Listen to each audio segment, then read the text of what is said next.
ជំរាបសួរនិងសួស្តីទៅកាន់បងប្អូនទី12ដែលជាបេក្ខជនត្រៀមប្រឡងបាក់ឌុបក្នុងឆ្នាំសិក្សា2026នេះទាំងអស់គ្នានាងខ្ញុំឈ្មោះវ៉ាន់ច័ន្ទធីតាជាអតីតសិស្សនិតេ A ដែលប្រឡងបាក់ឌុបក្នុងឆ្នាំសិក្សា2025មកពីវិទ្យាល័យ Milky Way ដែលស្ថិតនៅរាជធានីភ្នំពេញបច្ចុប្បន្ននាងខ្ញុំគឺជានិស្សិតឆ្នាំទី1ដែលបន្តការសិក្សាទៅលើជំនាញពាណិជ្ជកម្មអន្តរជាតិដែលហៅជាភាសាអង់គ្លេសថា International Business នៅសាកលវិទ្យាល័យពាណិជ្ជសាស្ត្រ ACDDAនេះខ្ញុំពិតជាមានអារម្មណ៍សប្បាយរីករាយជាខ្លាំងក្នុងការមកចែករំលែកបទពិសោធន៍ដល់បងប្អូនទាំងអស់គ្នាពីប្រធានបទមួយគឺយុទ្ធសាស្ត្រក្នុងការទទួលបាននីតិល្អក្នុងរយៈពេល1ខែមុនបាក់ឌុបតើបងប្អូនគួរត្រៀមខ្លួនរបៀបម៉េចខ្លះទៅបើនៅសល់រយៈពេលត្រឹមតែ1ខែមុនបាក់ឌុបហ្នឹង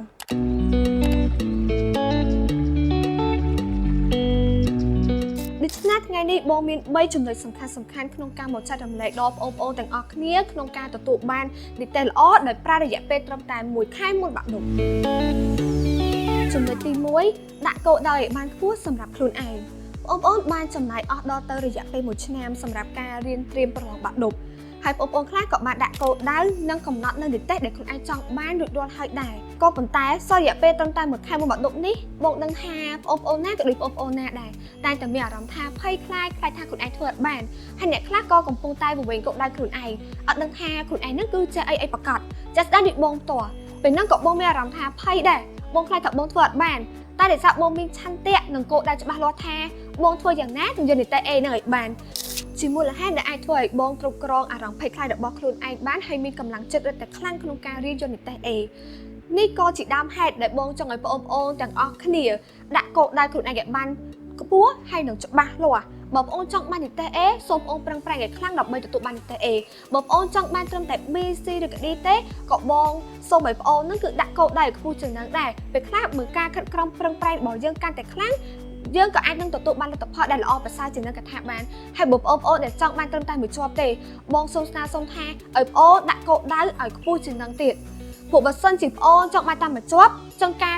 ខិតខំប្រឹងប្រែងបងប្អូនក៏វាអត់សូវខ្លាំងដែរហើយពេលខ្លះលទ្ធផលក៏វាអាចខុសពីការរំពឹងទុកវាអាចជាលទ្ធផលមួយដែលអត់ល្អក៏ថាបាន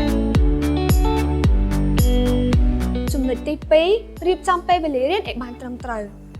សល់រយៈពេលត្រឹមតែ1ខែមុនបាក់ឌុបនេះបងក៏គួរដឹងដែរថាតើបងប្អូនពូកែទៅលើមុខវិជ្ជាអ្វីហើយខ្សោយទៅលើមុខវិជ្ជាអ្វី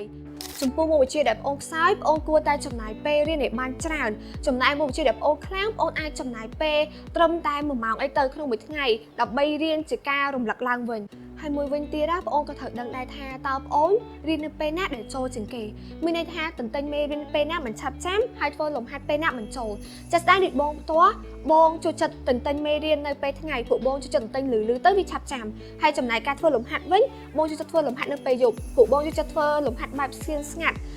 បានធ្វើបានច្រើនហើយមួយយ៉ាងវិញទៀតអូនក៏គួរតែសួរខ្លួនឯងដែរថាតើមួយថ្ងៃបងអាចរៀនបានប៉ុន្មានមុខវិជ្ជាសម្រាប់បងចង់ឲ្យបងអូនរៀនមួយថ្ងៃឲ្យបានគ្រប់មុខតែម្ដងទៅអាចថាចំណាយពេលពី1ម៉ោងទៅ2ម៉ោងទៅតាមមុខវិជ្ជាណាដែលយើងខ្លាំងនិងមុខវិជ្ជាណាដែលយើងខ្សោយដើម្បីជាការរំលឹកឡើងវិញឲ្យបានរៀងរាល់ថ្ងៃកុំឲ្យភ្លេចចំណុចទី3កត់ត្រានៅចំណុចសំខាន់ជាការរំលឹកនិងរៀនធ្វើវិញ្ញាសាចាស់ឡើងវិញសល់រយៈពេលត្រឹមតែ1ខែមុនបាក់ឌុបទេ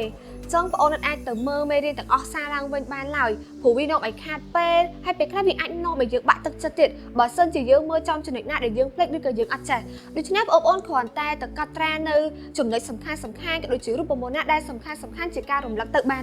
ហើយសម្រាប់មេរៀនវិញបងប្អូនគ្រាន់តែទៅមើលមេរៀនណាសំខាន់ខ្លឹមដែលមានភាគរយខ្ពស់ក្នុងការចេញព្រោះនៅពេលដែលយើងរៀនណាលោកគ្រូអ្នកគ្រូតែងតែប្រាប់ឲ្យថាតាមមេរៀនណាដែលអាសាចេញជាងគេក្នុងការប្រឡងបាក់ឌុប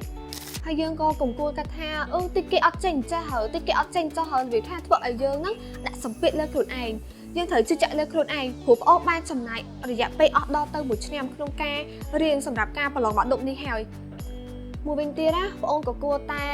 ទៅមើលសំណួរចម្លើយក៏ដូចជាធ្វើលំហាត់នៅក្នុងវិញ្ញាសាចាស់ក៏ដូចជាសភៅពណ៌សរបស់ក្រសួងទោះបីជាបងអូនធ្លាប់ធ្វើពីមុនហើយក៏ដោយក៏បងអូនគួរតែទៅធ្វើឡើងវិញម្ដងទៀតដើម្បីជាការរំលឹកកុំឲ្យភ្លេចហើយកុំឲ្យយើងភ័យនៅអំឡុងពេលប្រឡងព្រោះអាចនឹងមានភាគរយខ្ពស់មែនតើក្នុងការចេញវិញ្ញាសាដែលមានទម្រង់ដូចទៅនឹងវិញ្ញាសាឆ្នាំចាស់ក៏ដូចជាលំហាត់ដែលនៅក្នុងសៀវភៅក្រសួង ជាចុងក្រោយបងសូមជូនពរឲ្យបងប្អូនទាំងអស់គ្នាទទួលបាននូវលទ្ធផលល្អជាទីគាប់ចិត្តសម្រាប់ការប្រឡងបាក់ឌុបនាពេលខាងមុខហើយកុំភ្លេចហ្វឹកហាត់សរសេរលើសន្លឹកវិញ្ញាសាបាក់ឌុបក៏ដូចជាថែរក្សាសុខភាពផងណាព្រោះសល់រយៈពេលត្រឹមតែ1ខែទៀតប៉ុណ្ណោះការប្រកួតប្រជែងក្នុងសមរភូមិទឹកបិចនឹងឈានចូលមកដល់ហើយបងប្អូនត្រូវចាំថាអ្នកចេះគឺជាប់សូមអរគុណ